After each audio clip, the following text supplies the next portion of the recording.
Je m'appelle Marcus Rios et j'étais à mi-chemin de mon sandwich au roast beef, extra réfort, seigle moelleux, parfaitement garni, quand j'ai levé les yeux et aperçu deux hommes en costume bleu marine debout près de mon bureau. Pas du genre amical non plus. Ces deux-là portaient des gants en latex, des presse-papiers et un regard stérile, comme s'ils allaient exhaler quelque chose de pourri. Le plus jeune ajustait son col comme s'il ne l'avait jamais fait plus d'une fois.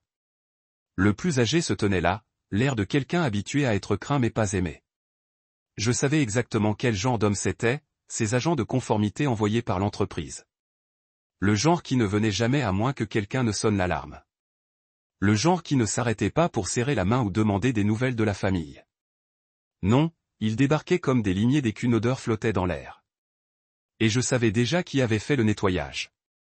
Ils appelaient ça une inspection de conformité de routine. C'était mignon. Comme s'ils s'étaient réveillés ce matin en se disant « on va gâcher la semaine de quelqu'un ». Mais je n'y croyais pas. Je n'avais même pas besoin de voir le dossier de plainte pour contrefaçon entre leurs mains pour savoir d'où il venait. Je pouvais presque sentir l'odeur de l'homme qui l'avait orchestré. Tran Carlyle, mon ancien cuisinier devenu chef de la sécurité régionale, puis mari de mon ex-femme, Jolene. C'est drôle comme la vie se replie sur elle-même comme un serpent qui se mord la queue. Tran, l'homme que j'encadrais pendant les pauses déjeuner, utilise maintenant les outils d'audit interne de l'entreprise contre moi comme un garçon qui vient d'apprendre que son père est parti. Et Jolene. Elle n'aimait pas perdre en silence. Ce n'était pas suffisant pour quitter notre mariage et se jeter dans ses bras. Maintenant, elle devait me mettre un coup de genou sur le chemin du parking. Le presse-papier dans la main du policier plus âgé s'ouvrit. Page après page d'accusations déguisées en langage formel. Gestion irrégulière des dossiers. Utilisation abusive potentielle des logiciels internes. Temps de pause excessif. Tout semblait sérieux jusqu'à ce qu'on réalise qu'ils étaient trop vagues pour être vrais. J'ai jeté un coup d'œil à l'horloge. 12h37. Et j'ai posé calmement l'autre moitié de mon sandwich. Je me suis levé, je me suis essuyé les mains lentement sur une serviette et je me suis dirigé vers l'endroit où ils ouvraient déjà des tiroirs, fouillant dans des dossiers comme des agents de la TSA sous caféine. Mon cœur n'a même pas bronché. Cette peur avait été anéantie depuis longtemps. Trouver quelque chose d'intéressant ? Ai-je demandé d'un ton neutre, mais suffisamment sec pour que le plus jeune me jette un regard comme s'il venait d'être surpris la main dans mon frigo. Le plus âgé n'a pas levé les yeux. Je suivais juste la procédure, a-t-il marmonné. Bien sûr, ai-je dit, parce que tout le monde a droit à des inspections de routine surprises pendant sa pause déjeuner. Le plus jeune était pâle maintenant. Sa bravade le quittait comme l'air d'un ballon. Le tiroir au-dessus duquel il planait n'était pas n'importe quel tiroir. C'était celui en bas à droite, celui qui contenait un carnet relié en cuir lisse, niché à l'intérieur, entre des cartes de remerciement de clients et une photo délavée de mon défunt père. Il l'ouvrait comme s'il allait exploser. Je m'appuyais contre le mur du box, les bras croisés. Je me calmais. Qu'il regarde. Qu'il lise. Car dans ce tiroir, il n'y avait pas de bombe à retardement. C'était le plan de tout ce à quoi il ne s'attendait pas. Voyez-vous, je savais que ça allait arriver. Des mois de mai voilés, des révisions d'horaires soudaines, quelqu'un qui observait de trop près, posant trop de questions aléatoires. J'avais senti que ça se creusait comme une lente fuite sous les fondations.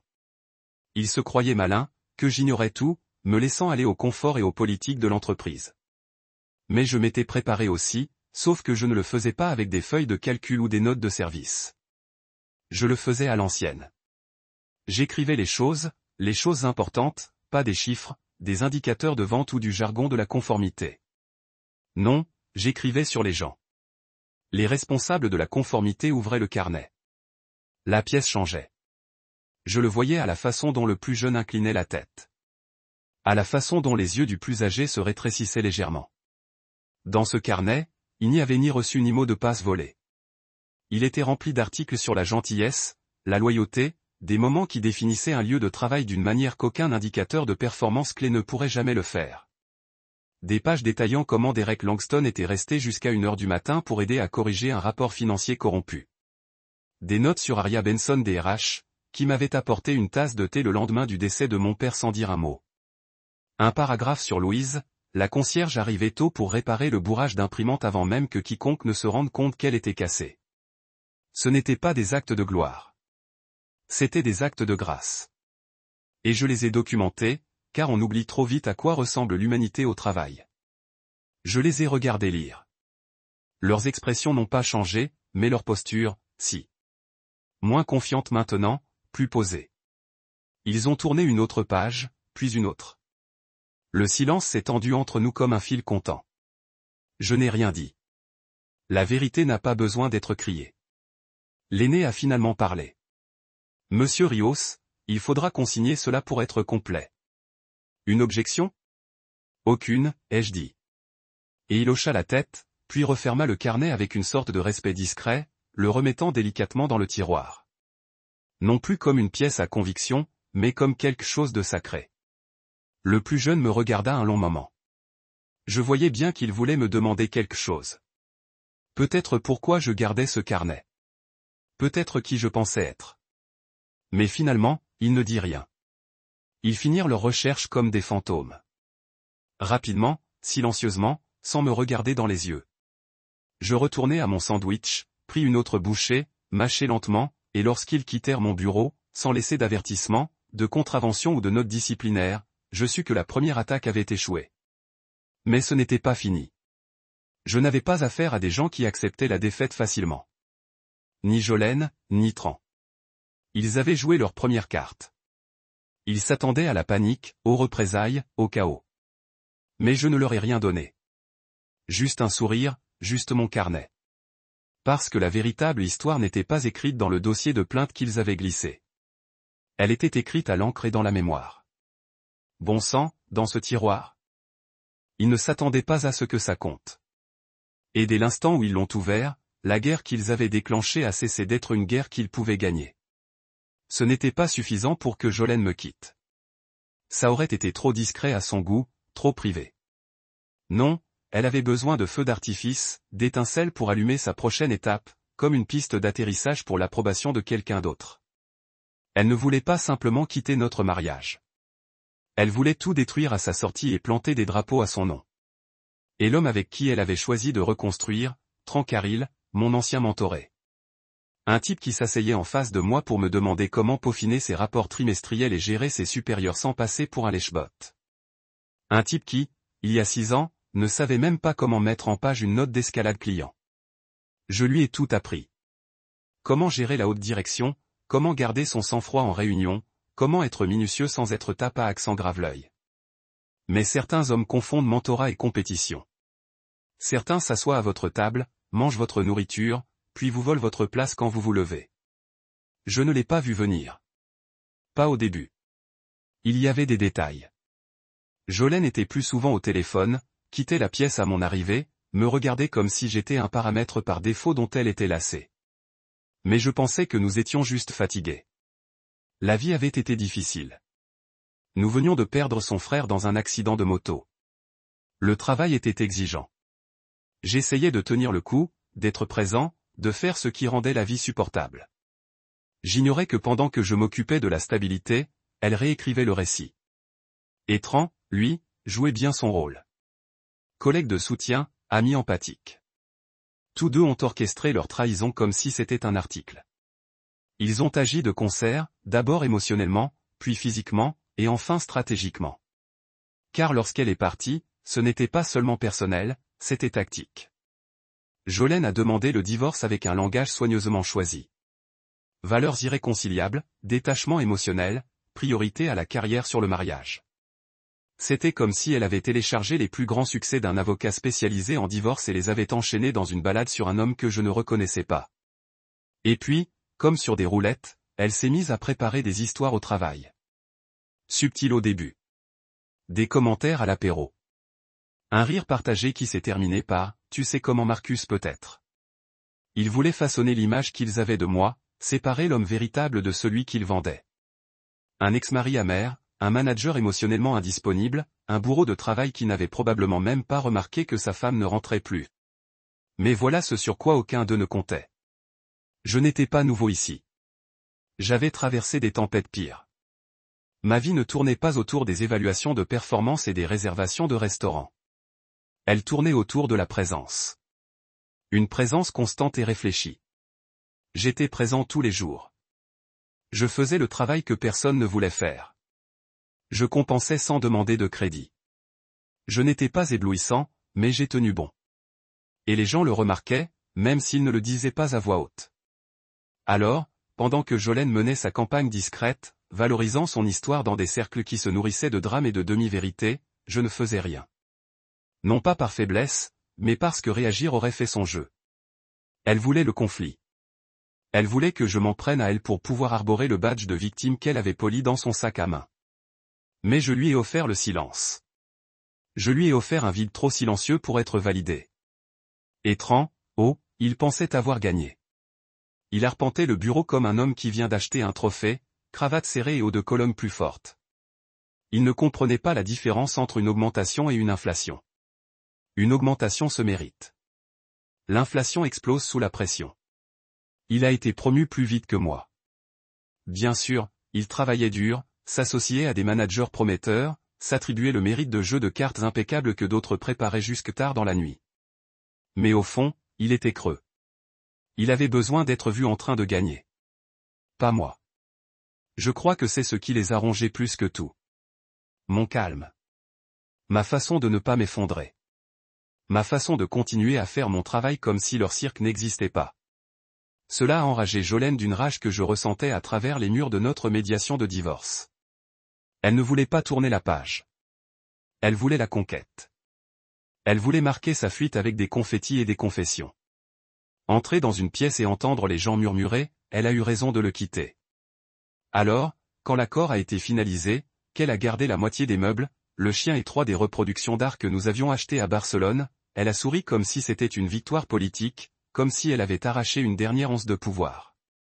Je lui ai serré la main, non pas parce que je lui pardonnais, mais parce que je voulais qu'elle se souvienne de la sensation de ma paume, ferme, chaude, imméritée.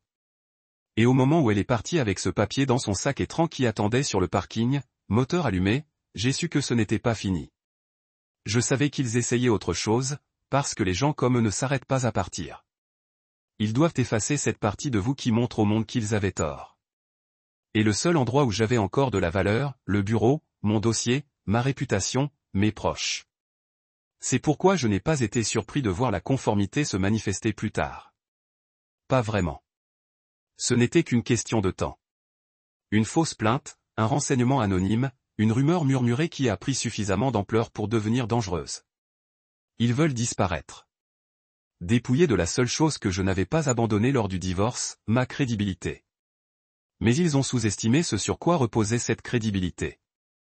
Ni le charme, ni les alliances, juste la longue, ennuyeuse et constante habitude de se montrer et de faire ce qu'il faut, même sans surveillance.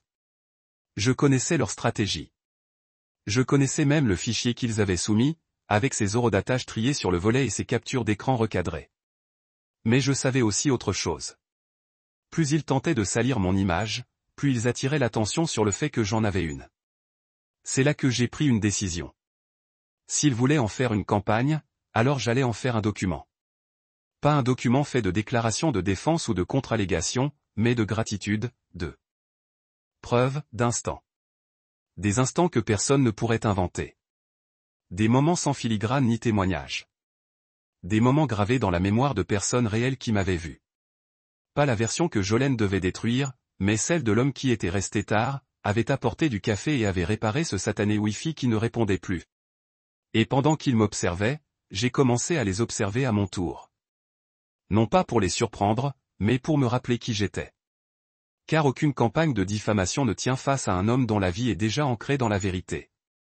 Et aucune campagne, aussi bien financée par l'amertume ou la culpabilité, ne survit à cette endurance silencieuse que je porte en moi. Ils se prennent pour la tempête, mais j'ai toujours été le rivage. Bien avant que le costard n'arrive à mon bureau avec ses gants et ses presse-papiers, j'ai senti la pression monter. Ce n'était ni bruyant ni évident. C'était subtil, comme l'impression qu'on a dans une pièce juste avant un orage, quand l'air se fait plus dense, mais que personne ne dit rien. Des mois plus tôt, j'avais remarqué que mes entrées étaient souvent verrouillées. Au début, j'ai mis ça sur le compte du protocole de sécurité habituel. Tran venait tout juste d'être promu responsable régional de la sécurité. Peut-être était-il en train de remettre de l'ordre dans les systèmes ou de se donner une image d'efficacité auprès de ses supérieurs. Mais j'ai commencé à recevoir des courriels, de petites corrections transmises au RH, étiquetés à mon nom et horodatés avec une précision quasi militaire. Ce n'était jamais rien de grave, juste des incohérences dans la façon dont je fermais les rapports ou enregistrais les fichiers. De petites choses soigneusement empilées. C'est comme ça qu'on monte un dossier quand on veut enterrer quelqu'un. Pas d'un coup dur, mais d'une série de minuscules incisions. Je pouvais presque entendre la voix de Tran derrière chaque note numérique. Habillé de professionnalisme, mais imprégné de ressentiment. Il ne m'avait jamais surpassé au travail, jamais survécu. Il ne pouvait pas me battre en réunion, ne pouvait pas retenir l'attention sans trop en faire. Et maintenant, grâce à la faveur précieuse de son mariage avec Jolene et à la voie rapide qu'il lui avait ouverte, il avait enfin une arme. Moi non. L'autorité éclipse. Il pouvait faire résonner les murmures. Il y avait des moments. Des regards froids de ses supérieurs. Des contrôles inutiles. L'impression générale que les gens m'observaient, mais que personne ne me parlait. Quand on est quelque part depuis 10 ans, on sent les changements d'humeur. On sent quand le vent tourne. Et au lieu de paniquer, j'ai décidé de m'y intéresser. Les laisser construire leur histoire. Les laisser relier des points que je n'avais pas dessinés. Je n'ai pas lutté contre la suspicion. Je l'ai laissé se propager tranquillement, calmement, délibérément. J'ai adapté mes routines. Je suis resté 15 minutes plus tard que d'habitude. Même le vendredi, je faisais des copies de tout ce que je soumettais. J'ai arrêté les conversations informelles dans les espaces communs. Je suis devenu réfléchi dans chaque mouvement, pas paranoïaque, juste préparé. Mais pendant qu'ils étaient occupés à documenter des erreurs fantômes et de faux signaux d'alerte, je me suis concentré sur autre chose, les gens. J'ai commencé mon propre dossier, non pas pour la conformité ou les RH, mais pour moi, un dossier de gratitude. J'ai acheté un petit carnet relié en cuir, couverture marron souple, pages épaisses, sans marquage. Je le gardais dans mon tiroir, à côté d'une photo de mon père et d'une clé USB que je n'avais pas utilisée depuis des mois. Je n'y écrivais pas tous les jours, seulement quand quelque chose méritait d'être rappelé. Ça a commencé avec Derek Langston. Il est resté jusqu'à minuit un jeudi pour m'aider à résoudre un rapport corrompu après un crash de la base de données financière. Il n'était pas obligé. Sa partie avait été terminée des heures plus tôt, mais il a retroussé ses manches, nous a commandé un café à tous les deux et m'a aidé à éplucher ligne après ligne jusqu'à ce qu'on trouve le problème. J'en ai parlé, pas seulement des faits, mais aussi de la façon dont cela m'a fait me sentir entendu, soutenu, pas seul. Et puis il y a eu Aria Benson DRH. À la mort de mon père, elle m'a apporté une tasse de thé. Pas du café, du thé. Elle se souvenait que j'avais dit un jour, le café me rendait nerveuse alors que j'étais déjà en deuil. Elle n'a pas dit grand-chose, se contentant de le poser délicatement sur mon bureau avec un petit mot plié pour me donner du courage. Je l'ai noté aussi. Louis, le concierge, il l'a fait 3 fois. Une fois pour avoir réparé la photocopieuse avant l'aube. Une fois pour avoir aidé Mélodie, la stagiaire, à porter des cartons depuis l'ascenseur alors que personne ne se présentait. Une fois pour avoir remarqué que je n'avais pas mangé et avoir glissé une barre protéinée sur mon bureau. J'ai trouvé ça dans le distributeur, dit-il. J'ai entendu dire que c'est le moins pire. Aucune de ces personnes ne me devait rien. Je n'étais pas leur patron. Je n'étais pas dans leur vie privée, mais nous partagions un espace, un rythme, une loyauté discrète. Et dans un monde où chaque email et chaque faux pas pouvaient être transformés en actes d'accusation, j'avais besoin de m'ancrer dans le réel. Ce n'était pas seulement un journal. C'était une chronologie de l'intégrité, un catalogue d'humanité au sein d'une entreprise de plus en plus façonnée par les indicateurs de performance et la politique. Je n'avais jamais prévu de le montrer à qui que ce soit. Ce n'était pas pour me défendre. C'était un rappel. Parce que certains jours, quand les murmures s'amplifiaient et les regards noirs se faisaient plus pesants, j'ouvrais ce carnet et feuilletais les pages jusqu'à me rappeler qui j'étais, qui j'avais toujours été, quelqu'un qui remarquait, quelqu'un qui appréciait, quelqu'un qui n'avait pas besoin de crier pour se faire sentir. Il guettait mes erreurs, mais je nous guettais tous pour trouver du sens. Et au fil des mois, mon dossier s'est étoffé. Non pas de preuves de perfection, mais de moments. Des vrais. De ceux qu'on ne peut pas truquer avec des données. De ceux pour lesquels personne n'est jamais récompensé, mais qui font vivre l'âme d'une entreprise. Les remerciements tacites. Les prises de contact informelles. Les petits secours muets. Pendant ce temps, Tran et Jolene affûtaient leurs armes. Je le sentais. Une plainte avait été rédigée. J'en étais sûr. Probablement pleine de termes vagues comme accès abusif ou travail non autorisé pendant les heures de bureau. Il leur fallait quelque chose qui paraisse sérieux sans nécessiter de preuves tangibles. Jolene avait toujours eu le don de maquiller la fiction et le professionnalisme. Je les imaginais penchés sur un ordinateur portable, le soir, sirotant du vin et se souriant, échafaudant leur vision de ma chute. Mais ils ne comprenaient pas la différence entre contrôle et influence. On peut contrôler un processus. On ne peut pas contrôler la vérité. Ils pensaient jouer aux échecs. Je construisais une cathédrale, car la vérité ne crie pas, elle se construit silencieusement, couche par couche, personne par personne, instant après instant. Alors, en attendant le bon moment pour frapper, j'ai continué à écrire.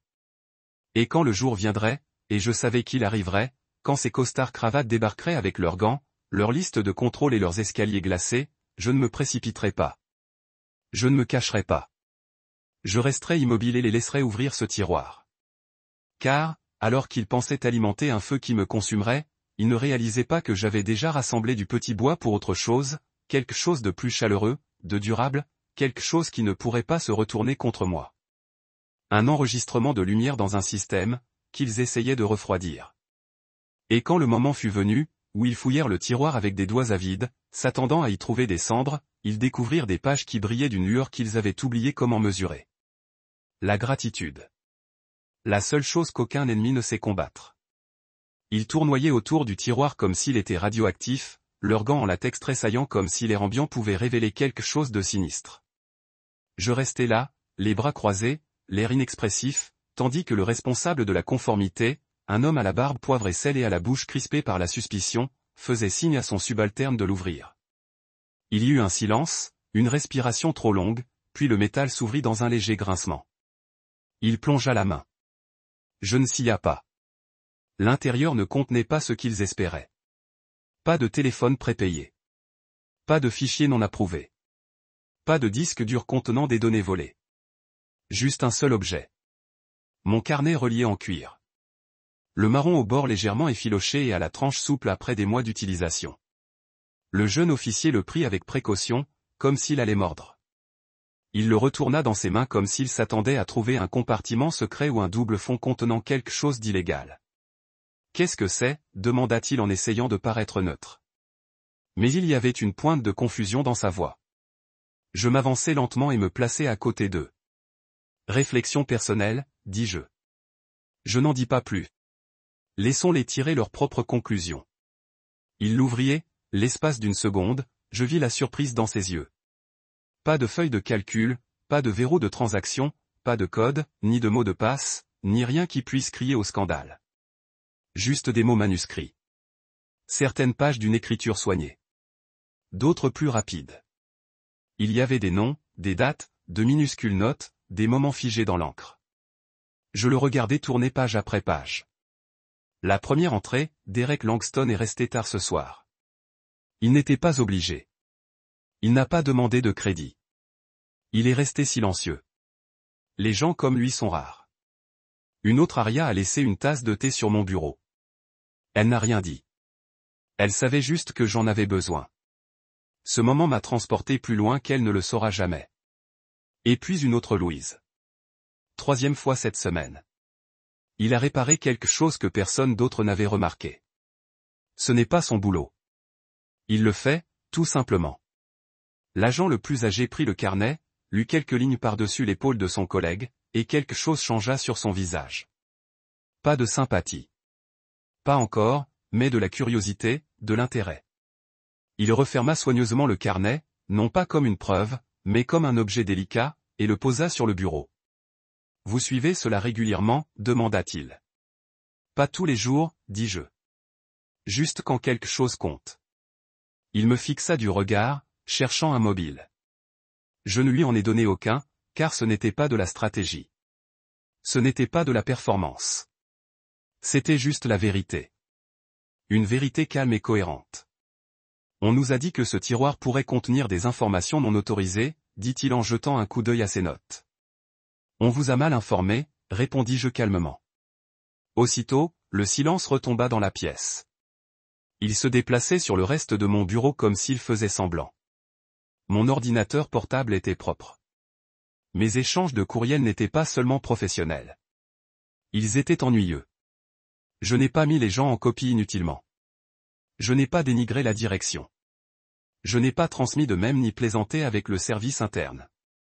J'étais, de l'avis général, exactement ce qu'il détestait le plus, un homme sans histoire. Mais le tiroir, c'était ça qu'il ne savait pas classer. Il n'enfreignait aucune règle. Il ne posait aucun risque pour la sécurité. Et pourtant, il les a fait s'arrêter, car il racontait une histoire inattendue. Il ne se contentait plus d'inspecter la conformité. Il lisait une chronologie de l'intégrité. Chaque entrée dans ce carnet évoquait une monnaie différente. Celle qui n'est ni enregistrée dans les registres ni suivie par les systèmes de performance. Un soutien bienveillant. Des moments de calme et d'humanité dans une entreprise où chacun était trop occupé à être efficace pour être présent. Pourquoi garder ça, demanda le plus jeune, toujours en train de regarder les pages comme s'il n'arrivait pas à comprendre. J'ai haussé les épaules. Parce que les gens oublient. Et je ne voulais pas. Je comprenais que cela les perturbait davantage que s'ils avaient trouvé quelque chose de condamnable, car ce n'était pas une attitude défensive. C'était juste la réalité. Et dans un bureau fondé sur l'optique et la perception, le réel est souvent plus menaçant que tout. Ils ont demandé à prendre le carnet temporairement pour le consulter, ont-ils dit. Je les ai laissés faire. J'avais des copies de tout ce qui était important chez moi, non pas pour me protéger, mais simplement parce que je savais qu'un jour quelqu'un pourrait tenter de déformer la vérité. Et je ne voulais pas que l'unique copie de cette vérité tombe entre les mains de quelqu'un d'autre. Ils ont quitté mon bureau avec moins de mots qu'il n'en était arrivé. Pas d'avertissement, pas de manquement à la discipline, juste un signe de tête subtil et une promesse de suivi. L'agent subalterne tenait doucement le carnet sous son bras en s'éloignant, et je les regardais disparaître dans le couloir. Le silence qui a suivi a été plus pesant que leur arrivée. Les gens l'ont remarqué. On le sentait. La façon dont les regards se sont tournés vers moi lorsque je suis retourné à ma chaise. La façon dont les claviers se sont arrêtés, le souffle retenu, dans l'attente du verdict. Je n'ai rien dit.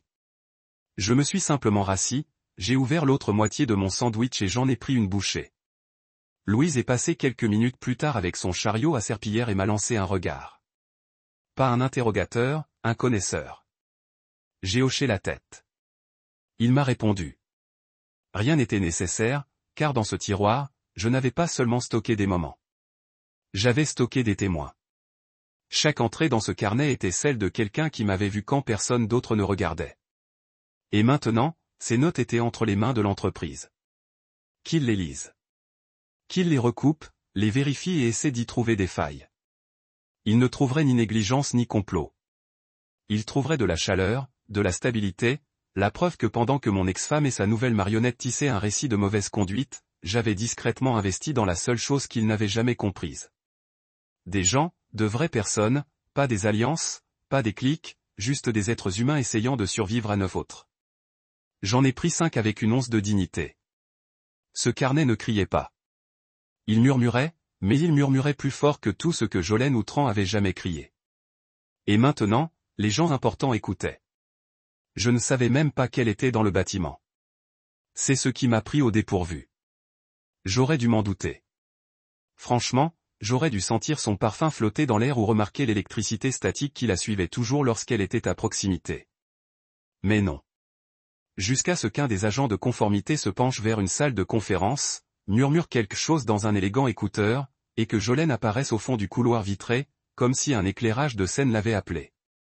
Elle entra comme si elle était à sa place, ses talons claquant doucement sur le carrelage, la bouche déjà mirieuse.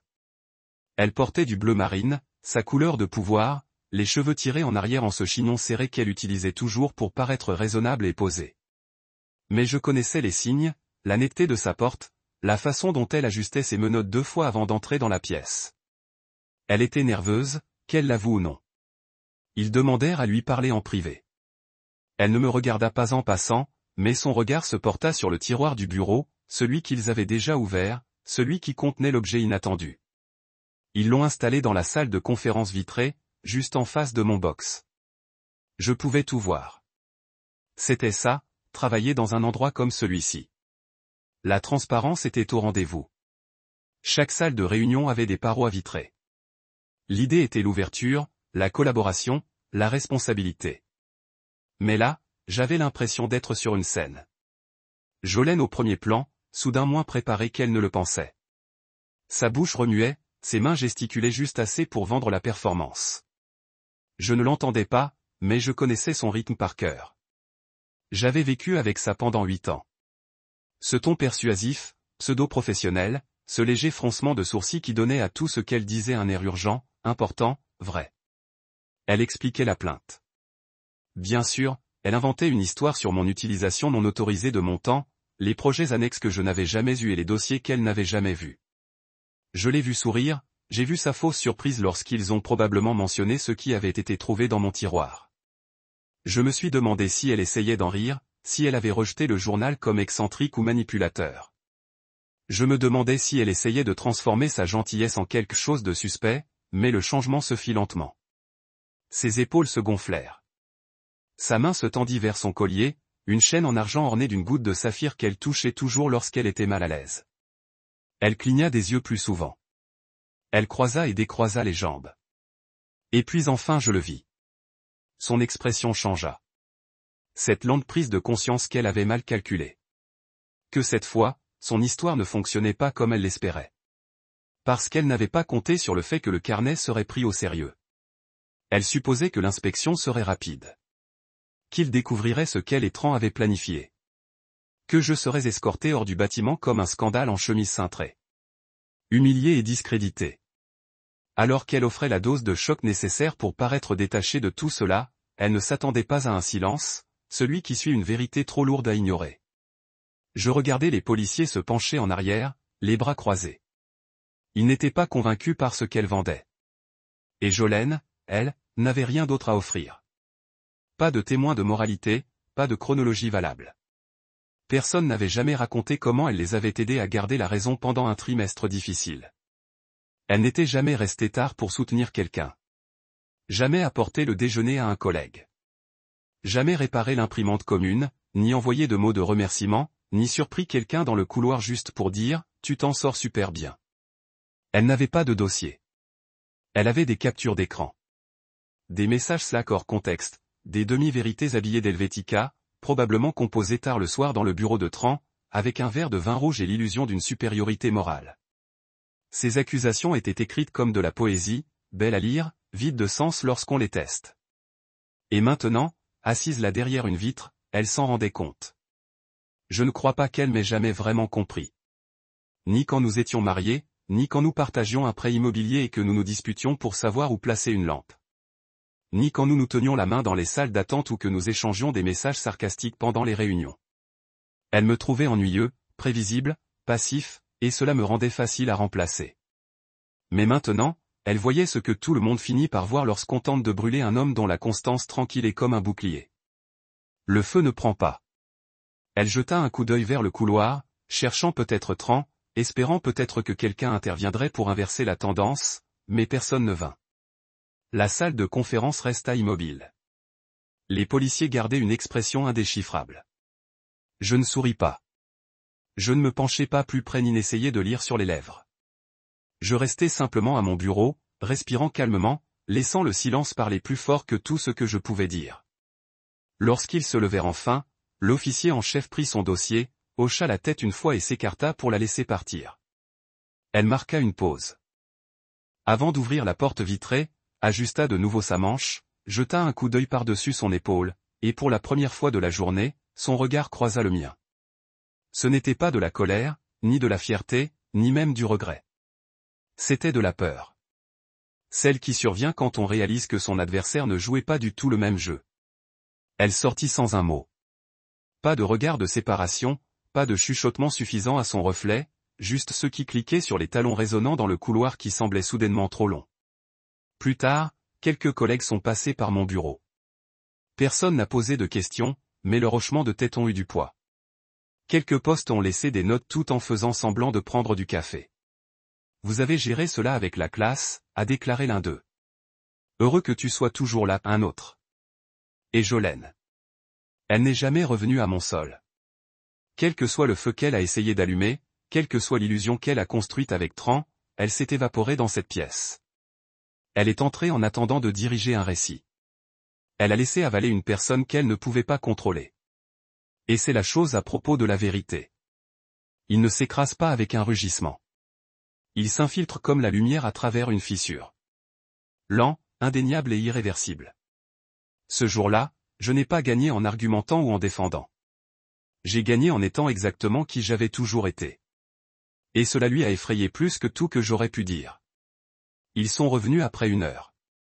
Pas d'escorte de sécurité, aucune urgence dans leur foulée, seulement 2 agents de conformité avec un dossier, un cahier et des expressions illisibles. L'ancien s'avança en premier, sa main reposant sur le bord de mon bureau comme si nous étions de vieux collègues au lieu de participants à une enquête interne. Le plus jeune se retirait légèrement, tenant toujours mon cahier comme s'il avait pris du poids depuis la dernière fois qu'il l'ouvrit. Pendant un moment, je pensais qu'il pourrait revenir à plus de questions. Une autre couche d'examen, mais ils ne l'ont pas fait. Monsieur Rios, le plus âgé, a commencé. Nous avons terminé notre avis. J'ai hoché la tête une fois lentement, gardant mes yeux au niveau des siens. Laissez-les parler en premier. Laissez-les encadrer. Il n'y a aucune violation, a-t-il dit, mesuré et direct. Aucune faute. L'enquête est fermée. Il aurait pu s'arrêter là. La plupart des gens l'auraient fait, mais quelque chose dans son ton a changé comme une page qui tournait dans un livre. Je n'avais pas encore lu. Il a tapé le dossier à la légère avec sa jointure, puis a ajouté, cependant, lors de notre examen de votre documentation, le cahier. Vous avez un peu enregistré sur vos collègues. Réflexion positive principalement cohérente. Je n'ai rien dit, j'ai juste attendu. Je pouvais ressentir des yeux sur d'autres bureaux, des collègues faisant semblant de faire défiler les emails tout en s'accrochant au silence. Nous ne pouvions pas nous empêcher de remarquer, il a poursuivi, qu'au cours de l'année, dans toutes vos observations enregistrées, des dizaines de noms, moments, remerciements, un nom n'apparaît jamais. Je connaissais le nom avant de le dire. Je le savais comme le goût des vieux regrets à l'ombre d'une porte que j'avais fermée et jamais rouverte. Jolene. Il ne l'a pas dit comme une accusation. Ce n'était pas non plus une question. C'était simplement une déclaration de fait, mais elle pendait dans l'air comme une phrase. J'ai rencontré son regard et j'ai répondu sans cligner des yeux, c'est exact. Le jeune officier a légèrement déplacé, inconfortable maintenant, comme si l'absence de nom était devenue plus accablante que toute allégation qu'il venait enquêter. J'ai regardé le dossier dans la main de l'homme plus âgé, le même qui tenait probablement les plaintes forgées, le sentier en papier numérique cousu par Jolene et Tran comme une mauvaise broderie. Elle avait essayé de m'effacer de ma propre histoire, de me peindre comme manipulative, malhonnête, désarticulée. Mais l'absence même de son nom dans le seul véritable album que j'ai gardé entièrement basé sur les personnes qui comptaient, les personnes qui se sont présentées, était devenu son propre acte d'accusation.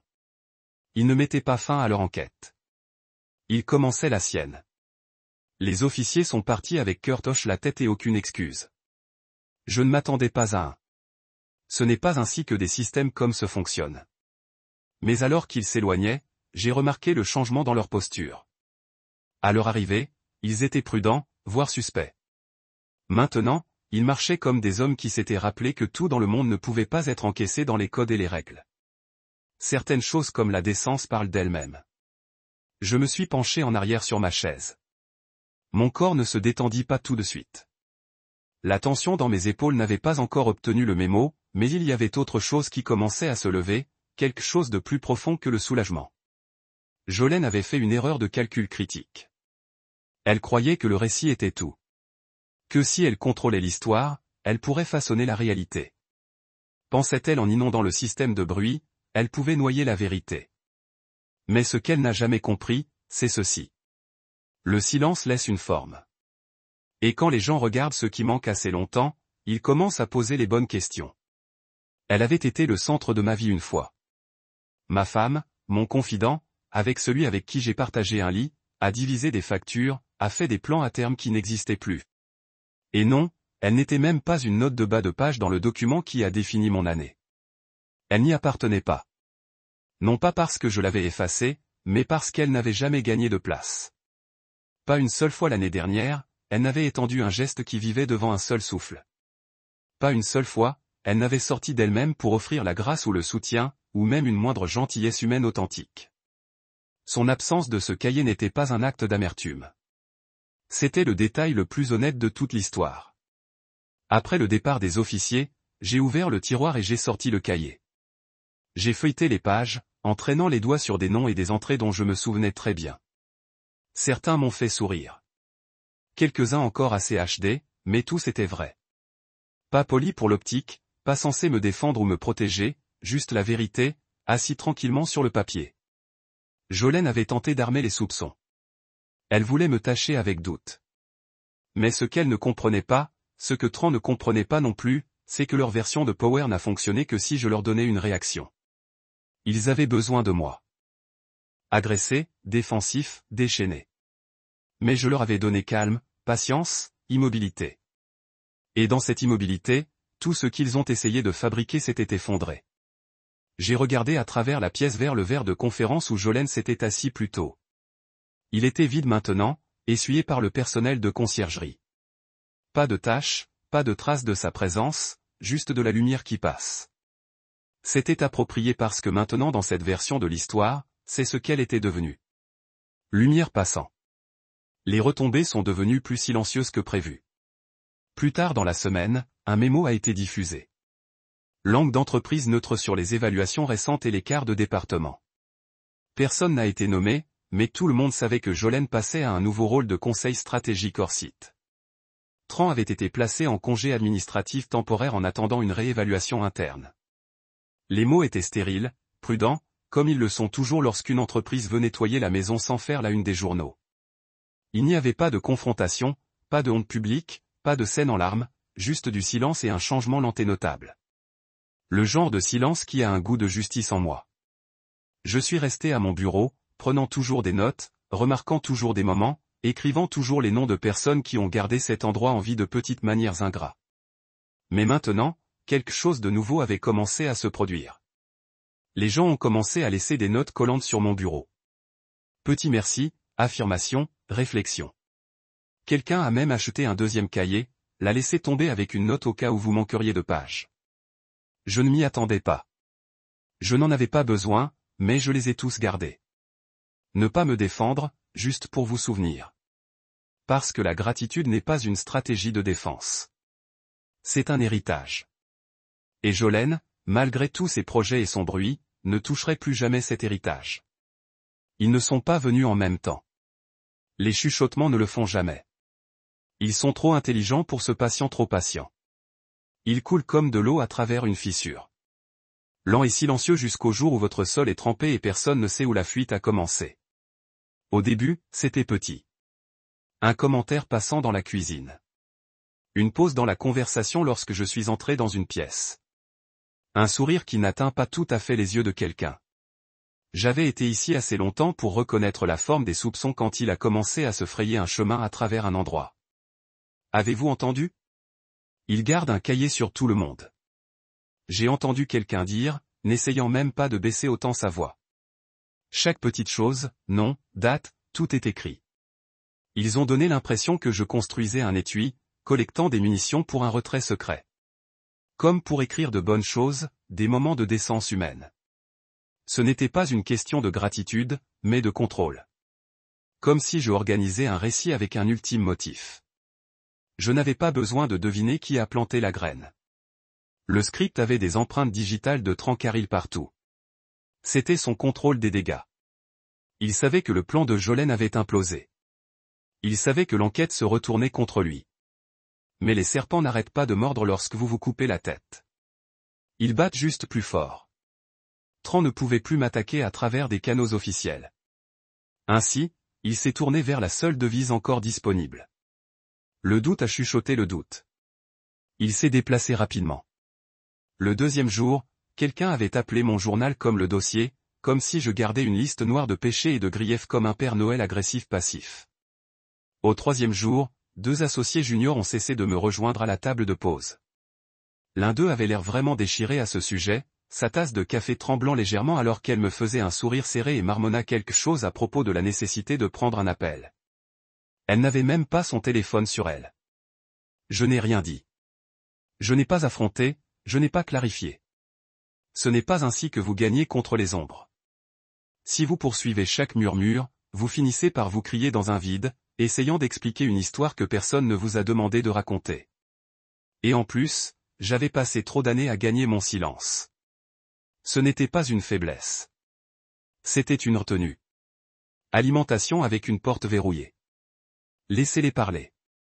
Laissez-les m'imaginer comme du papier poussant le maître de marionnette. Je n'avais aucun intérêt à entraîner les gens dans une autre performance. Au lieu de cela, j'ai fait ce que je fais toujours lorsque le bruit commence à augmenter. J'en ai sorti. Et puis j'ai écrit un email. Ligne d'objet, transparence, appréciation et limite. Je l'ai écrit sans venin. Pas de sarcasme, pas de paragraphe auto juste sur la loyauté ou la trahison, juste la clarté. J'ai expliqué le cahier ce que c'était et ce que ce n'était pas. Qu'il n'a jamais été destiné à l'effet de levier. Que ce n'était pas un dossier ou un rapport ou un outil pour surveiller le comportement de quiconque. Que c'était une pratique de réflexion. J'ai commencé à me garder à la terre après le divorce, après le silence. Un rappel pour chercher le bien quand tout le reste avait l'impression d'être enlevé. Ensuite, j'ai fait quelque chose à quoi je savais qu'ils ne s'attendraient pas. Je leur ai donné le choix. Si jamais vous vous sentez mal à l'aise d'être inclus dans cette pratique, j'ai écrit, s'il vous plaît laissez-moi savoir. Je respecterai pleinement votre limite. Il ne s'agissait jamais de suivre les gens. Il s'agit de se souvenir de la lumière. J'ai lu l'email 2 fois avant de l'envoyer. Je n'ai pas essayé de le rendre parfait. Je suis juste rendu vrai. Ensuite, j'ai frappé send et je suis retourné au travail. À midi, ma boîte de réception était pleine. 42 réponses, 41 d'entre elles sont favorables. Derek Langston a été le premier. Tu m'as fait croire à nouveau en équipe, a-t-il écrit. N'arrêtez jamais d'écrire. La réponse d'Aria Benson est venue ensuite. Juste 2 lignes. Tu m'as vu quand personne d'autre ne l'a fait. Qui comptait? Le fait toujours. Louis n'a pas envoyé de courriel. Il ne fait pas vraiment d'ordinateur. Mais il a laissé tomber un post-it sur mon bureau. Je préfère être dans votre cahier que oublié. Même Mélodie, le stagiaire a répondu, vous avez écrit sur le moment où j'ai presque arrêté. Ce que je savais déjà. Calme. C'était son tel. Des hommes comme Tran savent se déplacer fort jusqu'à ce que leur écho se retourne contre eux. Une fois que c'est le cas, ils disparaissent, reculent dans l'ombre et attendent. Mais quelque chose m'a dit qu'il ne prévoyait pas de retour. Sa campagne avait été exposée. Pour ce qu'elle était. Insécurité dans un costume, un titre emprunté sans fondement en dessous. Et maintenant, les personnes même qu'il a essayé de manipuler affichaient des notes de remerciement sur le réfrigérateur de bureau. Ce jour-là, je suis rentré chez moi tôt. Pas par épuisement, mais parce que pour la première fois depuis des semaines, je me sentais rassasié. Je suis sorti devant la salle de conférence en verre où Jolene s'était assis une fois, essayant de construire un étui avec un charme et des regards scénarisés. Maintenant, c'était juste une pièce, juste du verre. Quand je suis rentré à la maison, j'ai placé mon sac sur le sol et je me suis assis sur le bord de mon lit. J'ai ouvert un cahier, je suis passé à une page vierge et j'ai écrit, aujourd'hui, je me souviens que la vérité n'a pas besoin de crier. Il a juste besoin d'espace. Et quand vous le donnez, il grandit plus grand que n'importe quel mensonge. Je me faisais une pause, puis j'ai ajouté une phrase de plus. Et parfois la meilleure défense n'est pas un mur, c'est une fenêtre.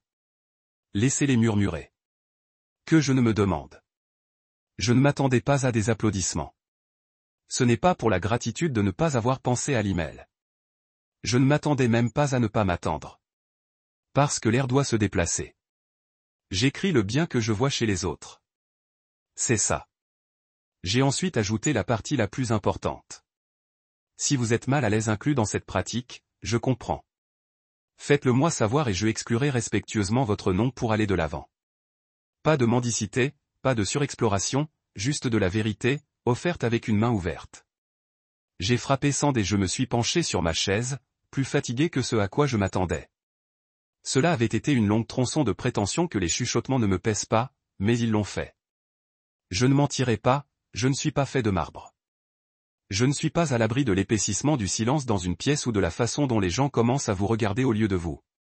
Pourtant, je n'ai pas regretté de me taire. Parfois, la meilleure façon de vous défendre est de s'asseoir assez longtemps pour que le bruit se brûle. Mais je savais aussi que le silence seul ne résoudrait pas cela. Ils devaient avoir de mes nouvelles. Pas le Marcus dont ils avaient entendu parler. Pas la version peinte par les rumeurs soigneusement assis de Jolene, mais moi dans mes propres mots. Cet email ne concernait pas la défense. Il s'agissait de se rappeler que les histoires ne restent que lorsque personne ne dérange de dire à leur côté. La première réponse est venue 5 minutes plus tard. Derek Langston, tu m'as fait croire à nouveau en équipe. La nuit où nous sommes restés tard pour résoudre ce rapport. Vous n'avez pas réussi à vous. Vous venez de travailler, puis vous l'avez écrit. Cela signifiait plus que n'importe quel bonus. Ne vous arrêtez jamais. Ensuite, Aria Benson a répondu, vous avez écrit sur le thé que je vous ai apporté. Ce moment était petit pour moi, mais cela vous a sauvé ce jour-là. C'est ce que cet endroit devrait être. La réalité. Continuez. Et après cela, l'inondation a commencé. Mélodie, le stagiaire que j'ai aidé quand elle s'est enfermée du système. Cette entrée était la première fois que j'avais l'impression d'appartenir ici. Louis n'a pas envoyé de courriel, mais il est passé près de mon bureau cet après-midi même et a laissé une note pliée sur une serviette. À l'intérieur. Si plus de gens remarquaient ce qui comptait comme vous, ce travail se sentirait moins comme une survie. Une par une, les messages sont arrivés. 42 au total, 41 d'entre eux pleins. Le silence a crié que toute accusation. Ma boîte de réception était le début. Maîtrise, Derek avait imprimé une partie de mon email et l'avait épinglé à côté de la machine à café Birkroom. Quelques heures plus tard, quelqu'un que je n'ai jamais découvert qui a ajouté un nouveau panneau de liège près de la cuisine et a étiqueté le mur de remerciements. Les collants jaunes et les cartes de notes ont commencé à apparaître, la plupart sans nom, juste des messages comme merci de m'avoir aidé à respirer aujourd'hui ou vous m'avez rappelé que je suis plus qu'un titre d'emploi. Même Miranda Crest, notre ICVP connue pour ses emails coupés et son amour pour les mesures, s'est arrêtée près de mon bureau et a collé une note à mon moniteur qui disait « Ce que vous avez commencé compte plus que les chiffres. Merci. » L'air a changé de brique d'une manière ou d'une autre. Cette semaine, il n'y a pas de reconnaissance. La coupe de cheveux de quelqu'un, mais la sincérité a un parfum, et le sien nage de désespoir. Ses yeux passaient vers le mur de remerciements comme si elle calculait son potentiel de gain personnel. Mais ce n'était pas le sien de prétendre. Cela n'a pas grandi à partir de l'ambition. Il est né de l'authenticité, quelque chose que vous ne pouvez pas simuler, peu importe le nombre de sourires stratégiques que vous pratiquez dans le miroir. J'ai continué à écrire dans mon cahier, mais maintenant d'autres ont également commencé à offrir leurs histoires.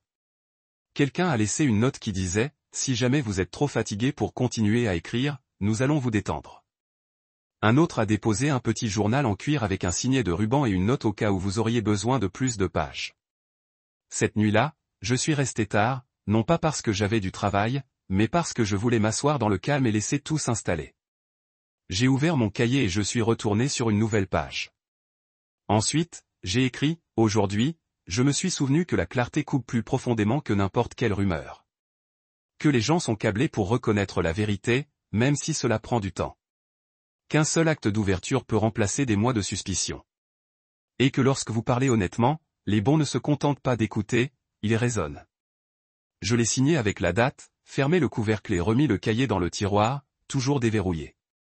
Parce que les véritables histoires n'ont pas besoin de serrure et que la gratitude n'a pas besoin de défense. Il faut juste être témoin. La culture n'a pas changé du jour au lendemain. Il a changé la façon dont les saisons le font, lente et stable, jusqu'à ce qu'un matin vous vous réveillez et réalisez que l'air sent différent. Au début, c'était petit. Un peu plus de rire dans les couloirs, plus de contact visuel dans les réunions, moins de performance et plus de présence. Je l'ai remarqué le plus pendant les quelques instants, juste avant le début des réunions, lorsque les gens étaient enterrés dans leur téléphone, ou après 17 heures. Lorsque le bureau a généralement vidé comme quelqu'un a tiré une alarme incendie. Maintenant, les gens s'attardaient. Ils ont posé des questions qu'ils n'avaient pas besoin. Ils ont tenu l'ascenseur pour quelqu'un qui marchait trop lent pour l'attraper. L'énergie était plus légère. Tout a commencé avec le mur de remerciements.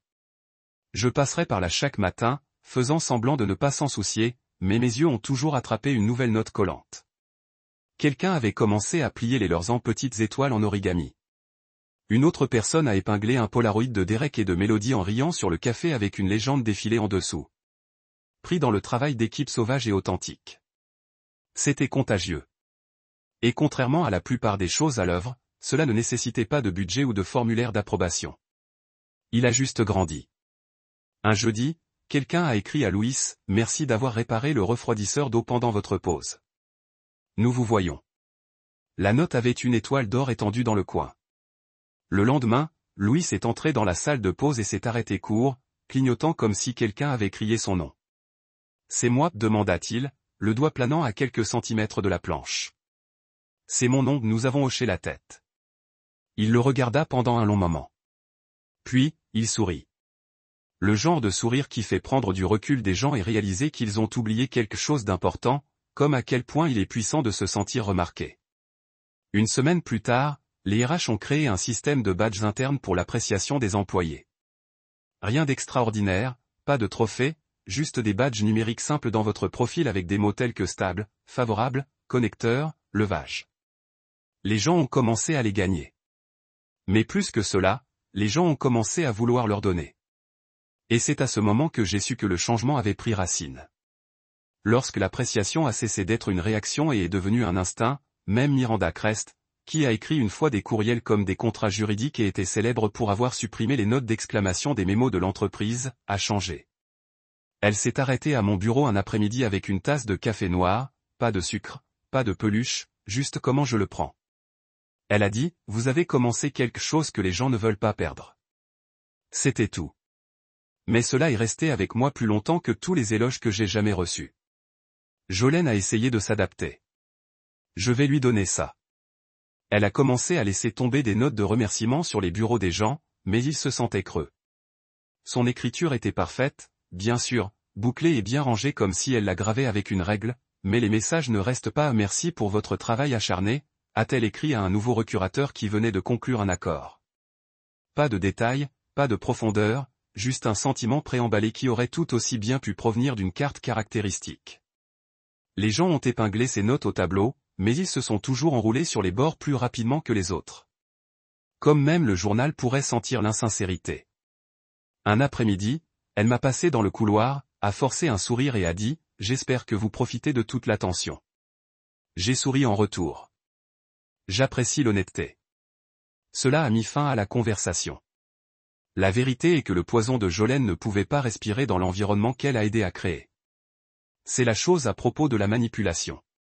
Il a besoin du contrôle, des ombres, des secrets. Mais nous avions inondé le lieu de lumière.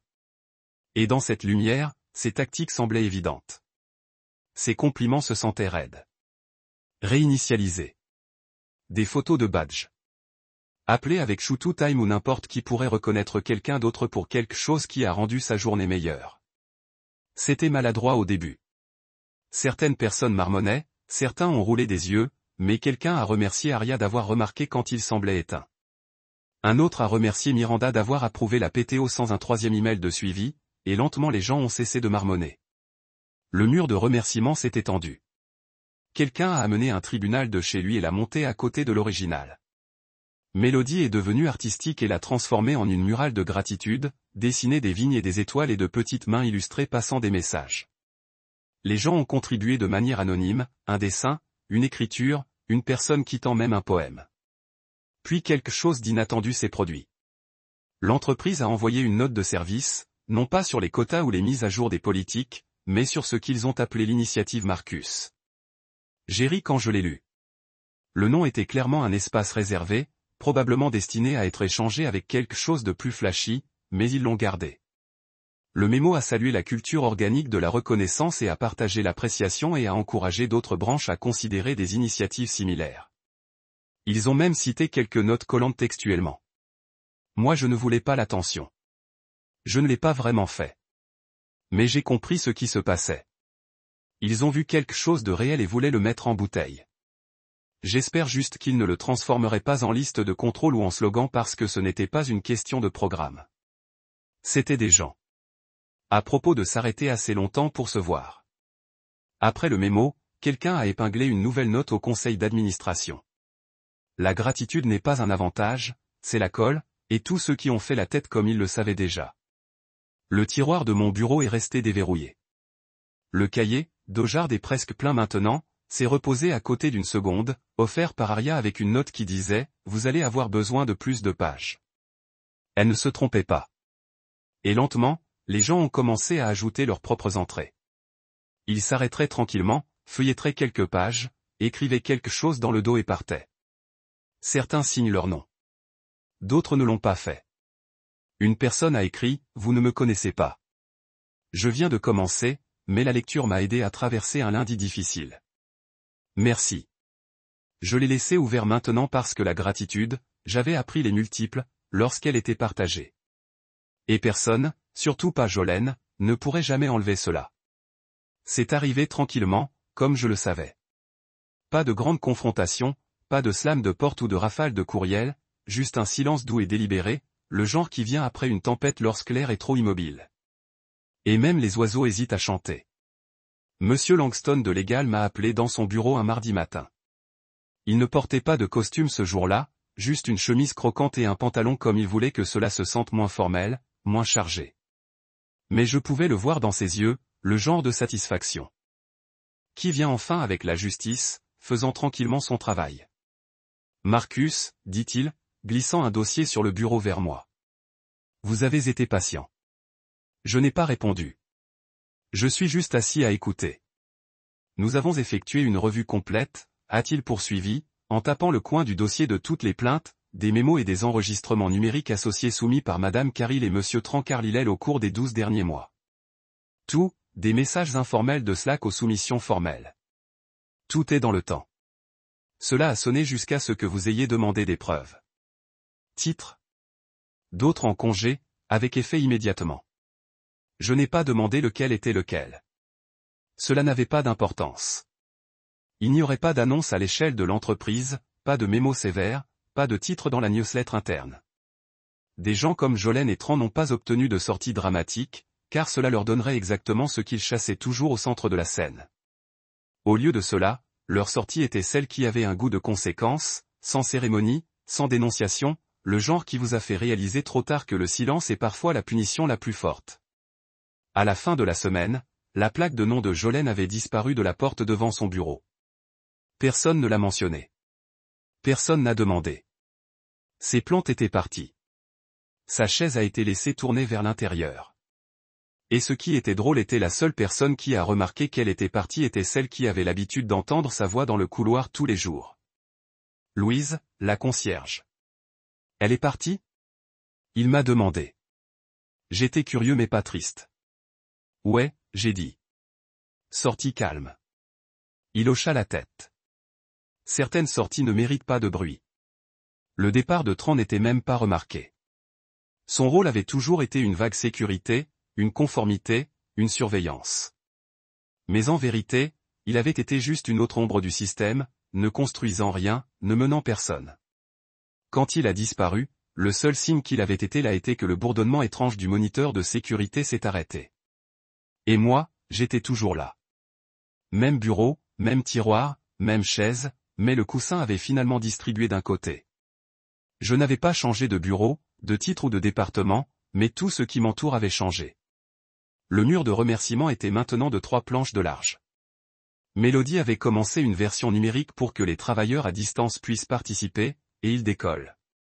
Les RH m'ont dit qu'ils pensaient en faire une partie régulière de l'intégration. Bienvenue dans l'équipe. Quel moment vous a fait vous sentir vu aujourd'hui ? Les gens se sont maintenant laissés des notes les uns pour les autres sans avoir besoin d'invite. Aria a organisé un cercle de gratitude une fois par mois lors des réunions de toutes les mains. Miranda, qui ne s'est jamais écartée des buts de performance trimestriels, a commencé chaque réunion en demandant « Qui vous a aidé à gagner cette semaine ?» Ce n'était pas de moi. Ce n'était jamais. J'ai juste allumé le match. Le feu a continué à avancer. J'ai toujours écrit dans mon cahier tous les jours si je le pouvais. 3 bonnes choses, tout comme je me suis promis. Un du matin, un à midi, un juste avant de partir. Ils n'étaient pas toujours grands. Certains n'étaient que des regards. Un sourire partagé à l'imprimante, une recharge de café non sollicitée, un texte de Derek qui vient de dire « Aujourd'hui, c'est solide ». Mais maintenant, le cahier n'appartenait pas à moi. Un jour, Mélodie a demandé si elle pouvait y écrire. J'ai hésité, puis je l'ai remis. Elle a écrit une entrée sur Aria tenant sa main après avoir eu de mauvaises nouvelles sur son père. Une semaine plus tard, Aria a ajouté sa propre histoire. À peu près à une époque, Louise l'a trouvée pleurer dans la cage d'escalier et a laissé une barre de chocolat sur le pas à côté d'elle sans dire un mot. Bientôt, le cahier avait des entrées dans 4 manuscrits différents. Puis 6, puis plus. Ce n'était plus un journal. C'était un record, un document vivant de personnes qui se présentent. Pas de titre, pas de mot de passe, aucun système requis. Je l'ai laissé dans le tiroir, toujours déverrouillé, toujours non gardé. Parce que la confiance, lorsqu'elle est alimentée correctement, se multiplie. Et la gratitude, elle prospère en plein air. Parfois, j'arrivais le matin et je trouve qu'il est déjà retourné à une nouvelle page. Une histoire que je n'ai pas écrite, un merci que je n'ai pas été témoin de, cela m'a rendu plus fier que tout ce que j'ai jamais reçu de cette entreprise. Il y a quelque chose à dire sur les sorties qui changent une place. Et il y a quelque chose encore plus puissant à rester, à choisir de ne pas courir, de ne pas crier, de ne pas se retourner avec vengeance. Tenez-vous juste, attendez. La culture que nous avons construite n'avait pas besoin de mon nom. Il avait juste besoin d'espace pour respirer. Et maintenant, cela faisait partie de l'architecture. Cela résonnait dans la façon dont les gens parlaient, dans leur pause pour poser des questions, dans leurs remerciements sincères. Un vendredi soir, bien après le départ de la plupart des gens, je suis passé devant le tableau et j'ai trouvé un nouveau post-it d'une écriture inconnue. Il n'avait jamais demandé une statue, juste un tiroir. Et dans ce tiroir, nous nous sommes rappelés comment redevenir humain. Je ne savais pas qu'il avait écrit. Je n'en avais pas besoin. Je l'ai plié délicatement et glissé dans la poche arrière de mon carnet. Le café avait meilleur goût maintenant. L'air était plus aéré. Quant à moi, toujours à mon bureau, notant toujours 3 bonnes choses par jour, gardant toujours de la place pour ce qu'ils ont essayé de gâcher. Parce que l'envie s'estompe, la gratitude demeure.